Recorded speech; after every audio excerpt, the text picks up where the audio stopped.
Yo, what's up guys, mga kamashpit, kamusta kayo lahat? Ako nga pala, si Miko Mosh. Maraming thank you sa pag-click at panonood ng video ko na to. And guys, mga kamashpit, maraming salamat sa mga nagla-like, sa mga nagsasubscribe, sa mga nagpo-comment, sa mga nag-reviews, no? Kahit hindi kayo nagsasubscribe, pero kung na-enjoy nyo to and nanonood kayo sa akin, okay lang yun. Sobrang grateful pa din ako at maraming salamat pa rin sa inyo. And mga kamashpit, mga ka-18, mga fans din ng SB19, shout out sa inyo. Kamusta kayo lahat, no? Ingat kayo palagi dahil sa bagyo na to, napakadaming leptospirosis. So, ingat kayo. Keep safe, everyone. And malaking shoutout din sa mga kababayan natin na nanonood sa abroad, no? And may mga OFW din tayong nanonood. Yan, saludo sa mga OFW. Maraming salamat. Sana nag-enjoy kayo, no? Sana patuloy tayong sumubaybay para makapag-share tayo ng music. Huwag natin i-gatekeep yung pag-share ng music para sa lahat. And ngayong gabi, hindi na natin masyadong patatagalin, mga kamashpit, mga ka-18, re-reviewin and re-reactan natin si Pablo, also known as the Pinuno of SB19, at ang kanta niyang La Luna official music video. Pare, Pablo ulit, no, para sa inyo. Malakas kayo sa akin.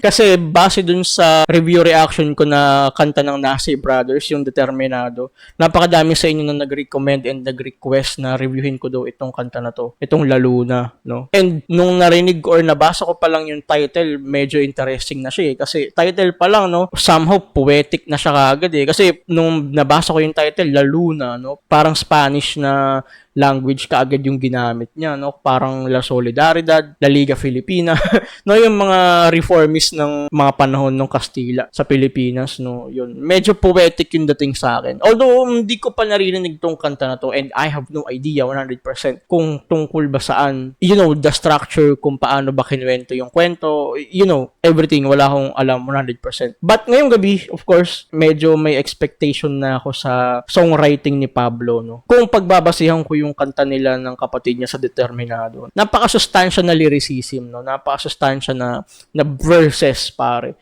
Kaya ngayon, medyo mataas ang aking expectasyon sa kanta na to. Pero let's see, no? Sana ma-breakdown or sana ma-analyze ko ng maayos yung kanta, kasi marami nagsasabi na ito daw ay rap. And syempre pag rap, may mga few details ako na hindi naiintindihan. Although malinaw naman yung boses and malinaw naman yung phonetics or I don't know, pero alam mo yun, syempre pag mabilis yung pagkakabigkas ng words, may mga details ako na, alam mo yun, mami-miss out sa ayaw at sa hindi. Pero yun, kung ano man ang reviewin ko or kung ano man yung ma-miss out ko or hindi ko ma-miss out, yun na yun, mga kamashpit. Kaya, magpasensyahan nyo na po. Pero, yun, huwag na natin masyadong patagalin, review and react na natin ang kanta ni Pablo na La Luna, official music video.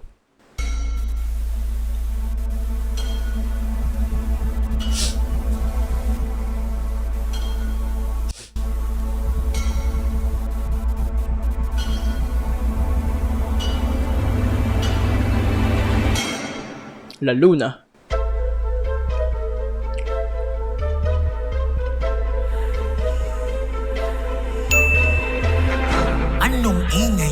Saan nanggaling yun? Sa tagal nakakulong bilang araw ng panahon. Teka, got my shackles on. That means I am home. Got no room for visitors. It'd be best if y'all leave me alone. Oh, fuck. Oh, ilang lines pa lang yun? 6 lines? Gusto ko yung rhyming, no? Nagtatapos siya sa on. Sabi niya, anong ingay yun? Saan nanggaling yun? Sa tagal nakakulong bilang araw ng panahon. Solid, no? 4 bars pa lang, pero I like the rhyming tsaka yung bilang ng syllables. Sakto ba? I think hindi ata. Pero solid na rhyming. Tapos sabi niya, got my shackles on. Biglang nag-English, no? Solid, pare. Parang sinasabi niya na nakakulong siya sa kwarto, o katulad nito. Tapos siya, basta restrained siya, no? Tapos parang nagtataka siya, may ingay, may something, saan nanggagaling yung ingay. Yun, ang aking pagkakaintindi. Play na natin, guys. Ulitin ko. Anong ingay yun? Saan nanggaling yun? Sa tagal nakakulong bilang araw ng panahon. Teka, got my shackles on. That means I am home. Got no room for visitors. It'd be best if y'all leave me alone. Hey, go away. I'd be rude if I ask you to stay. I'm gonna pray right before I try to eat my prey. Oh, fuck. Sabi niya, umalis ka dito. wag kang papasok, hindi ako welcome para sa visitors. Tapos may sinabi siya na umalis ka dito cause I'm gonna pray before I eat my prey. Parang ganun. I'm gonna pray na magdasal and eat my prey or prey na biktima, no? Kasi isa siyang predator. Oh, fuck. I like that, pare. Double meaning. Sarap. Solid na lyrics. Simula pa lang pero busog, pare. Play na natin. If y'all leave me alone, hey, go away. I'd be rude if I ask you to stay. Cause I'm gon' pray right before I try to eat my prey. You know what they say. Who cares what they say? Don't invade my space. Cause if you do, then I'll leave you like what you doing. Not okay. Oh! Sabi niya, cause if you do, then I'll leave you. Like what you're doing, not okay. No? Solid yun. Parang medyo complicated din kung paano niya tinahi yung rhyme scheme, no? Pero somehow, umano pa din. Kumonekta pa din, no? Solid. Gusto ko yun. Gusto ko yung linya na yun. Solid. Play na natin. Before I try to eat my prey, you know what they say. Who cares what they say? Don't invade my space, cause if you do, then I'll leave you like what you doing. Not okay. Siguro nga panahon na para ako'y magising. Harapin at yakapin, tunay na ako'y magiging. Alamin mga bagay na makakaya kong gawin. Kapag ang takot at kinakatakutan ko'y ako rin. Oh, parang meron siyang alter ego na katulad nitong pinoportray sa music video. Meron siyang two sides of himself na isang naka-shackles on, isang hindi matanggap yung mga visitors or parang hindi welcome sa outside world or basta parang hindi siya welcome sa everything. Tapos merong isa naman na very reckless, no? Parang very careless na tanggap niya kung sino siya. Solid yun. Tsaka may sinabi siya na praise na kapag ang mga bagay na kinakatakutan ko'y ako rin, no? Sinasabi niya na kung sarili mo lang yung kalaban mo, edi ikaw lang din yung reason kung bakit ka nandyan, kung bakit ka naka-stuck dyan. Ganun siya nag-register sa panintindi ko. You get what I mean, pare. Pray na natin. Balik ka konti. Na ako'y magiging. Alamin mga bagay na makakaya kong gawin. Kapag ang takot at kinakatakutan ko'y ako rin. Right, 'di ba? Sabi niya alamin ng mga bagay na kaya kong gawin. Harapin at yakapin yung mga tunay na ako'y magiging. Kumbaga, maybe it's time na para i-discover mo yung mga unknown para sa room for improvements. And kung nakakatakot man yun, harapin mo yun. No, wag mong talikuran. Wag kang magstay dyan sa kung nasaan ka. Tama ba ako? Nagme-make sense ba ako, mga kamashpit? Pero, sige, play na natin. Kaya kong gawin kapag ang takot at kinakatakutan ko'y ako rin. Kahit saan magpunta'y piging uhaw ay di na darating. Ako'y magpapakalasing sa dugong bawat magpiling. Ako'y magpapakalasing sa bawat dugong piging? Tama ba ako ng pagkaarinig? Kasi sabi niya, kahit saan magpunta'y piging, uhaw ay di na darating. Parang ganun, sort of. Ano ibig sabihin nun? Oh, fuck. It's tickling my mind, bro. Fuck. Kasi parang pag sinabi kasing uhaw, parang yun yung gutom no? Yun yung urge to do something, to create something, no? Pero hindi ko siya masyadong magets ata. Comment nyo sa baba, mga ka-mashpit, mga ka-18, no? Kung bakit sinabi niya na uhaw ay di na darating. Hindi ko masyadong magets, pero sorry. Pero sige, tuloy natin. Tignan natin, baka pagka napakinggan ko na yung mga corresponding bars or verses, mas maintindihan ko siya. No? Bigyan ko ng chance yung sarili ko. Okay, play na natin. Balik ka konti para medyo ma-refresh ako.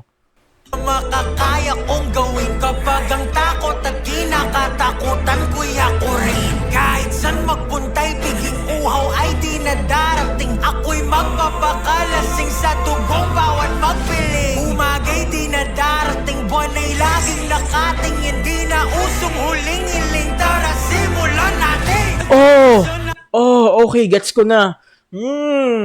Okay. Dapat kasi pakinggan ko muna bago ko kinokomentan Pero ang pagkakaintindi ko is kasi sabi niya, 'di ba, haharapin niya na yung mga bagay na pwede niyang harapin, no. Meron siyang room for improvements. And I think somehow nagsisimbolize siya ng ng gothic or vampire lifestyle. Kasi may sinabi din siyang ako'y magpapakalasing sa dugong bawat magpiling or magpiling, no? Para din siyang vampire. And then sinasabi din na umagay din na darating, ang buwan ay laging nakatingin. Very rhetorical way para sabihin na hindi nasisikat kahit kailan ng araw. So, buwan ay laging nakatingin. No? Parang vampire din siya. And I think yung mga verses na yun is, it symbolizes the embracing yourself and hindi ka takot na mamatay na, no? Ini-embrace mo yung sarili mo, yung both good and bad side mo para sa better improvement. I think ganun ko siya naiintindihan. Kasi 'di ba sinabi niya na yung takot na meron siya is takot lang din yun sa sarili niya, no? Kumbaga kung takot ka dun sa sarili mo tapos dinidisable nun yung capacity mo para gumawa ng something new or mag-create ng something new is walang mangyari sa'yo, di ba? Mananatili kang nandyan. And isa din sa napapansin ko is I like how they use the parang duality of one person's self. Parang ganun. Nagpo-portray siya ng internal conflict, no, ng sarili. Kasi technically, siya lang din naman yun, no? Pero yung isa, naka-shackles, nakatali, no? Naka-suppress sa sarili niyang mundo. Tapos isa naman yun, gusto niya nang lumaya. Parang regardless kung sikatan man siya ng araw or hindi. Sinabi niya rin kasi na di na uso ang huling hiling. Tara, simulan na natin. So, regardless naman kung mag-last wish ka or maghanap ka pa ng, alam mo yung susunod na pwedeng mangyari sa buhay mo, ganun pa din naman, nakatali ka pa rin naman dyan. So, tara na, simulan na natin magbago. Kumbaga, yung mga manya na habits, kumbaga, di na uso yan. Walang mangyayari sa'yo pag nandiyan ka. So, ganun ko siya ni-interpret. I think meron pang mas malalim na interpretation kung paano niya sinasabi yung mensahe. Pero, yun ang aking pagkakaintindi. Play na natin, guys. Kung bawat magpiling, umagay di na darating, buwan ay laging nakatingin, di na usong huling hiling. Tara, simulan natin. That was a nice proposal, but I'm trying to avoid trouble. I'll admit keeping myself to myself is an ideal. I really go out there and be healthy, though it's clear that the whole world is a frivolous day. Okay. Oh, fuck. Bars, pare. Gusto ko yung mensahe, no? Parang sinabi niya dun sa other self niya na na ito, mag-improve ka na, tumayo ka na dyan, kung mawala ka na. Pero ang sagot niya is, yung room for improvement, very certain siya. Pero yung proposal niya na yun is, hindi niya yun pwede ba sa matanggap kasi ina-avoid niya lang yung trouble. Kumbaga, welcome siya sa room for improvement, maganda yung proposal, pero ayaw niya ng hassle, ayaw niya ng trouble, ayaw niya ng something na, kumbaga, nagre-resist siya dun sa idea ng isang Pablo, no? Or yung basta, kung sino man yung basta yung isang alter ego na Pablo. Tapos sinabi niya rin na na although healthy nga yun, na mas maganda ngang kumawala sa comfort zone. Pero aware din kasi siya na na yung mundo daw unfair. Kasi sabi niya the whole world is unfair, no? Parang ganun yung pagkakarinig ko. I don't know kung tama ako narinig, pero ganun ko siya naiintindihan. Solid, no? Merong narrative sa kanilang dalawa na nag-uusap sila. I like how Pablo used that idea, no? Na pag-usapin yung dalawang personality niya, no? Yung isa is gusto nang kumawala, yung isa is ayaw ng hassle, nandito lang siya sa kwarto, nakakulong, nasa comfort zone lang. Play na natin, guys. But I'm trying to avoid trouble. I'll admit keeping myself to myself is an ideal. Should I really go out there and be healthy, though it's clear that the whole world is a frivolous day. Okay. I've been living all my life right behind these bars. I'll be the life, the night cut for all these guys. I'm like a mind, a thief. I'm buried 6 feet. What's beneath the pain that came from Halifax? These are my lifelines. I'll dive. Parang Eminem, no? Solid. Fuck. Di ko na-expect na, kaya ni Pablo mag-ganitong rhyme scheme, no? This felt like stepping a whole new level compared dun sa kanta niyang Determinado. Yung mga verses niya dun, together with his brother, no? Man, this is different level, pare. Different narrative, I must say, pare. Mga kamashpit. Solid, no? Tuloy na natin. Hindi ko pa masyadong naiintindihan yung mensahe ng part na to, pero patapusin muna natin. Baka mamaya, kung ano namang sabihin ko dito, tapos di ko na naman naiintindihan. Pero, patapusin ko. Play na natin, guys.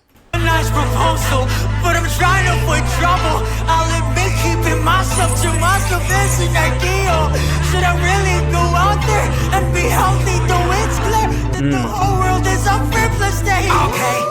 I've been living all my life right behind these bars. I'll be the life, the night cut for all these guys. I'm like a mind, a thief. I'm buried 6 feet. Beneath the pain that came from Halifax. These are my lifelines. I'll dive. It's my time. Life to me.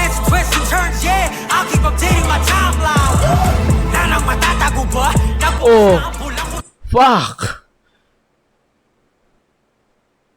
Oh, fuck! Man! Gusto ko yung mensahe ng kanta, no? Grabe. Yung symbolism ng bars and shackles, I think nagsisimbolize siya sa mga pain, sa mga agony, sa mga struggles, sa mga disappointments, sa mga rejection. Yun yung sinisimbolize niya na sinasabi niya na etong shackles and bars na to is nagsisimbolize ng mga kahirapan ko noon. And then sinasabi niya rin na mostly sa mga tao ngayon merong malalim or merong storage sa sahig, or parang sinabi niya na 'di ba, na 6 feet under, parang may narinig ako something na ganun. So pag sinabing 6 feet under, usually libingan niya ng mga tao no. Yun yung safe depth or lalim ng isang bangkay or isang ataol para mag-decompose ng safe yung isang human flesh. Pero anyway, sinabi niya dun na tayong mga tao or kayong mga tao, majority sa inyo is yung libingan nyo ng mga struggles and anger or kahit ano man is mababaw lang, no? Hindi kagaya sa akin. And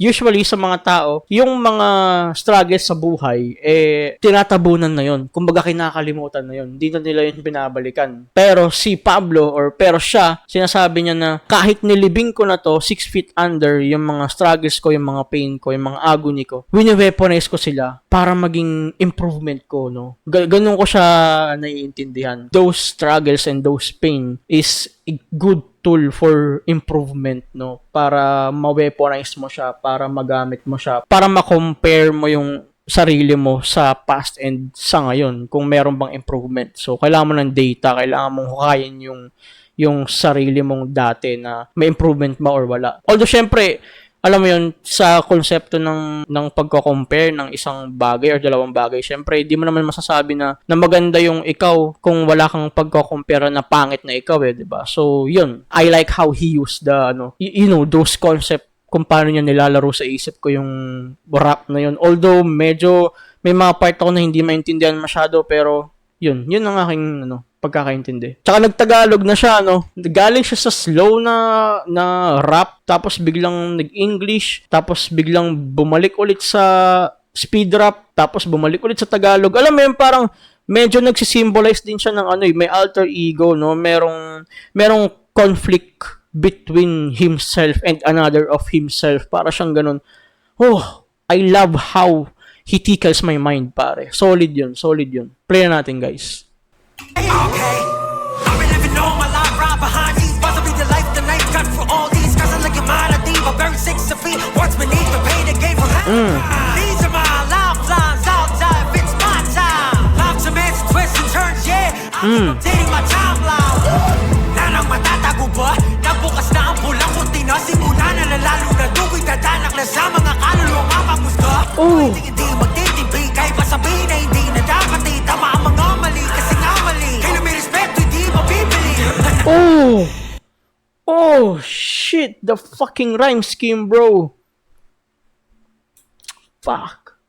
Pablo is on the house, yo. Kali, bro! Sa part na to, sinasabi niya na ito na yung climax, no? Bukas na ang pulang kortina, ito na ang lalo na. So, parang ganun yung pagkakaintindi ko. Parang sinasabi na na yung red curtain is symbolizes the climax no opening yourself, dugo ay dadanak without remorse, pare. It is what it is. Kumbaga, kung mamatay man or mabuhay, ibuhos lang ang sarili para sa improvement, no? Gera mo na yung sarili mo kahit mamatay ka or buhay. Gera na, pare. Kasi sinabi niya, dugoy dadanak na sa mga, sa kaluluwang mapanghusga. Ihahain niya na yung sarili niya para sa mga posibleng mang-bash sa kanya, no? Dugoy dadanak. Yung effort, yung blood, yung time na pwede niyang ibigay para sa craft niya is handa nang salubungin yun, yung mga kaluluwang manghuhusga or mga critics, mga bashers. I like how he used it. Tapos sinabi niya rin na kailanman hindi na magtitimpi. Kumbaga, this is the point of no return.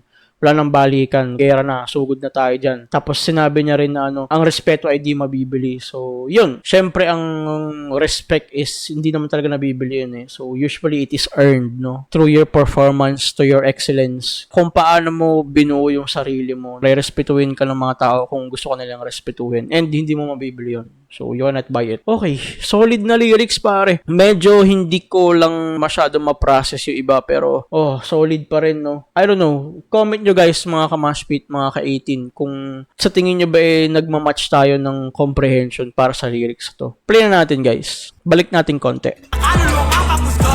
Kung hindi magtitibig, kahit pa sabihin na hindi na dapat tama ang mga mali, kasi nga mali. Kaya may respeto, hindi mabibili.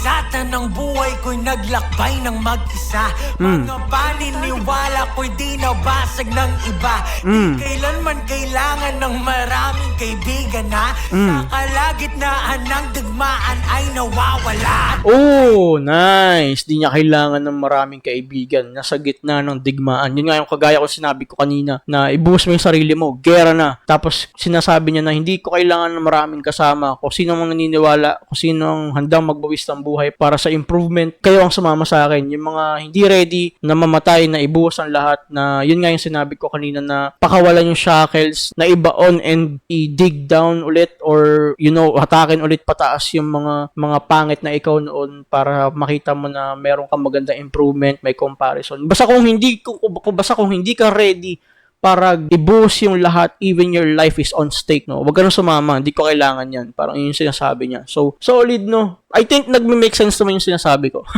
Play na natin, balik ka konti. Gusto ko hindi magtitibig, kahit pa sabihin na hindi na dapat tama ang mga mali, kasi nga mali. Kaya may respeto, hindi mabibili. Sa tanang buhay ko'y naglakbay ng mag-isa. Mga paniniwala ko'y di nabasag ng iba. Di kailanman kailangan ng maraming kaibigan na sa kalagitnaan ng digmaan ay nawawala. At kung kailangan wala sila, yun ay di problema. Kayang-kaya at matagal na ginagawa ko na. Ang iba'y iniisip na sila'y pag wala sila. Pues di ako tulad nila, hibang ka ba? Oh, nice. Ang pagkakaintindi ko dun, yung ibang tao parang wala na silang inisip kundi buhay ng ibang tao eh. Pero siya, iniisip niya yung sarili niya, yung room for improvement niya, no? Sabi niya yun, hindi ko sila kagaya, hindi ako sila. Hibang ka ba? Very creative din talaga kung paano niya kinikwento sa atin yung yung storya ng kanta. Kung paano niya sinusubo sa atin yung kwento, no? If gagawan ko siya ng kumbaga analogy, alam mo yung parang pag kumakain ka ng pansit, hindi lang basta subo ng subo, no? May muna, may pasta muna, may bihon muna, tas may hipon, tas may itlog. Hindi na agad sinusubo ng isang bagsakan, no? May structure, no? May stages, may gradual changes ng story, ng alter egos, and self-conflict or inner conflict sa sarili. So, this is art, pare. Sining, no? Sobrang solid. Oh, okay. Sige. Play na natin. Balik ka konti. Nagawa ko na. Ang iba'y iniisip na sila'y pag wala sila. Pues di ako tulad nila, hibang ka ba? Sa wala ako'y namoy sa wall. Ako ba'y napagkain na lupa? San man mapatpadaking pa? Di inindaan na kalibot na. Di na malaya na ang puso ay bato na. Kaya kinulong ko ang sarili mag-isa at binigay ang natatanging susi na meron ako sa kan. Yeah! Oh. Mahanap ang sarili. Fuck. Oh, there's a lot of imageries dun sa verse na yun. Parang ito naman yung perspective nung nakashackle, no? Or yung nakatali, nakakulong sa comfort zone. It's the other part of Pablo na sinasabi na na nasanay ako na naglalakbay mag-isa, namuhay ako na nagkakahig ng lupa, no? Sabi niya. Tapos sinabi niya na kakalakbay niya mag-isa, hindi niya namalayan na yung puso niya naging bato na, nasanay na siya doon, na-addict na siya doon. And then yung escape para lumabas dun sa comfort zone na yun, dun sa kahon na yun, binigay niya yun, yung susi nun, sa other self niya, para yun ang mag-improve. Pero sinasabi niya na handa pa din naman siyang lumabas dun kapag nahanap niya na yung comfort, no? Kapag nahanap niya na yung susi ulit, or kapag nakagawa na ulit siya ng formula para lumabas dun sa shackles, dun sa prison, dun sa bars na meron siya ngayon, no? Aantayin niya ang laluna, or parang aantayin niya yung time niya, no? I think yung laluna is nagsisimbolize yun ng perfect time para i-release mo yung sarili mo, no? And then yung other part na Pablo is sinasabi nun na inaantay ko lang ang laluna. Inaantay ko lang yung perfect moon para ilabas ko yung sarili ko. Tapos sinasabi niya na hindi kita pipilitin kung ayaw mo maniwala. No, mas nakakatakot or mas nakikita ang pangil kapag wala na or pag hindi na nakikita. So, parang nagsisimbolize siya ng ano, either visible siya or hindi. No, yung ngipin na yun is nagsisimbolize yun na siya bilang Pablo or bilang wolf or bilang vampire. Either way, kahit kita mo tong pangil na to or hindi. No, deadly pa din, no? Mas matalim pa din, matalinhaga pa din, no? Gusto ko yun kung paano niya ginagamit yun. Ang daming symbolism, ang daming metaphor, ang daming narrative na parang naglilink sa isip ko na although I think may mga bagay dito na nahihirapan na rin akong intindihin kahit sa sarili ko mismo. Pero, men, kudos kay Pablo, pare. Oh my God, bro. What the fuck is this, man? Solid yung kanta, no? Di ko pa tapos. Pero I think marami pa. May 1 minute pa. Marami pa siyang pwedeng sabihin. Okay, sige. Play na natin, guys. So'y bato na, kaya kinulong kong sarili mag-isa at binigay ang natatanging susi na meron ako saan. At kung mahanap ang sarili, magkukusa luluwas sa lungga at magsisimula. Ito ang lalo na, hindi kita pipilitin na maliwala. Ang ipin mas nakikita kapag ito'y wala. Right? Right, sinabi niya, di ba? Di ba sabi niya, ang ngipin ay mas nakikita kapag ito ay wala na. So, yun. Mas nararamdaman. Either way, kahit wala or meron. Mas ramdam, pare. Mas mabangis. Oh, nice, pare. Pablo. Balik natin konti, guys. Kita kapag ito'y wala.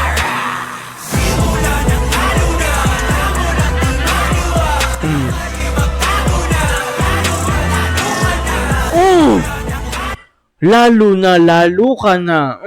Fuck, nice wordplay, pare. Lalo na moon at lalo ka na, no? Lalo ka na, namumuro ka na. Lalo na, lalo ka na. Fuck, I like that. Tangina. Play na natin, guys.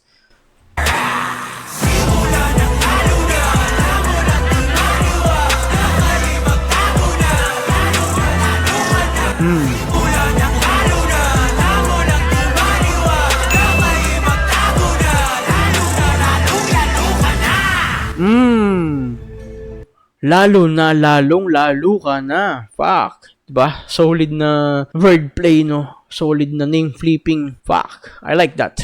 Play na natin.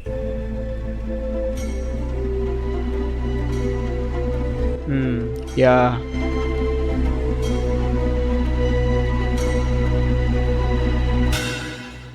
Oh! Fuck. Pablo at ang kanta niyang Lalo Na music video. Grabe, na-challenge ako sa recommendation niyo mga ka-18, mga ka-mashpit.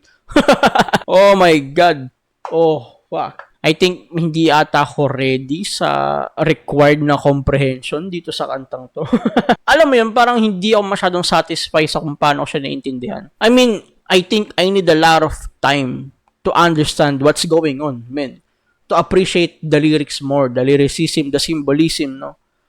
Pero kung ano man yung inexplain ko dito, I think nag-make sense naman ako sa mga ibang part.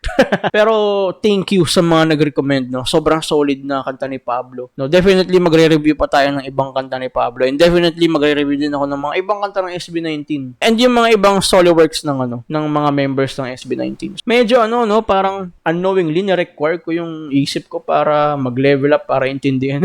Ito naman yung mga gusto kong kanta talaga na ine-enable ako para mag-isip, para i-question ko din yung sarili kong comprehension and understanding, no? para i-level up ko din yung sarili ko. Tsaka, I will grab this opportunity para, alam yon, magkaroon ng improvement din sa kung paano ako magre-review. Kung baga, kailangan ko ba ng another structure ng pagre-review. Alam nyo, hindi ko masayang yung mga oras nyo and para ma-enjoy nating lahat yung kanta. So, yun. Hindi na natin masyadong patatagalin, mga ka-mashpit. Ako nga pala si Miko Mosh. Maraming salamat sa panonood and sa pag-click nito. Ingat kayo mga ka-mashpit, no? Sobrang lakas ng bagyo and baha dito sa Pilipinas. And shoutout din sa mga viewers natin na nasa abroad, OFWs. Saludo sa inyo dyan. Ingat kayo palagi. Kita tayo sa next review.